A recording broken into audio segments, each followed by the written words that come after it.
The Pflugerville Police Department canines, Issa, Lubo, and Timo, have received their bullet and stab protective vests, thanks to a charitable donation from the nonprofit organization Vested Interest in Canines. Our canines join over 3,000 other four-legged officers in the country that have received this life-saving armor from Vested Interest since 2009.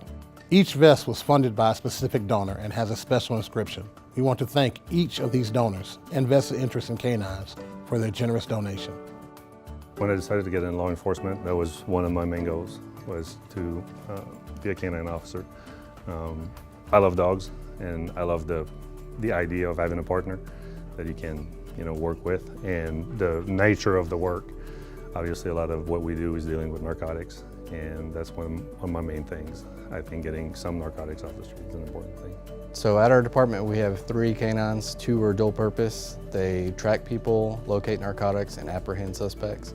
And one of them is a single purpose that tracks persons and locates narcotics. Having this vest means quite a lot to me. I show up to work every day with my vest on, and I'm happy that I have a vest for him.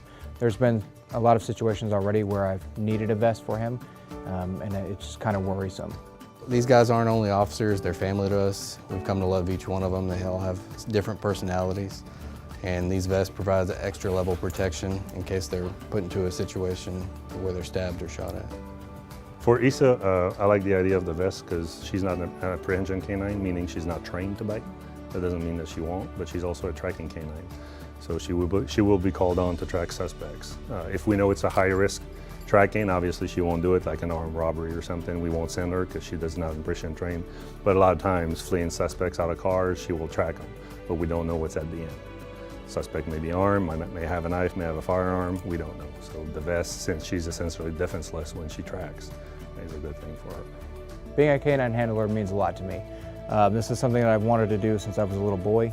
It was this or architecture, and this seemed a lot more fun, right? But being a canine handler means quite a bit. So it gives me the opportunity to go out and do proactive patrol work, which is essentially criminal interdiction, right? Going out and finding criminals, suppressing that crime, hopefully before, sometimes after it occurs. And with the dog, it's kind of like a key. You just have to find the right house that it goes to, or right car door, what have you. It makes my job a little bit easier as far as being proactive. Thank you for the donated vests.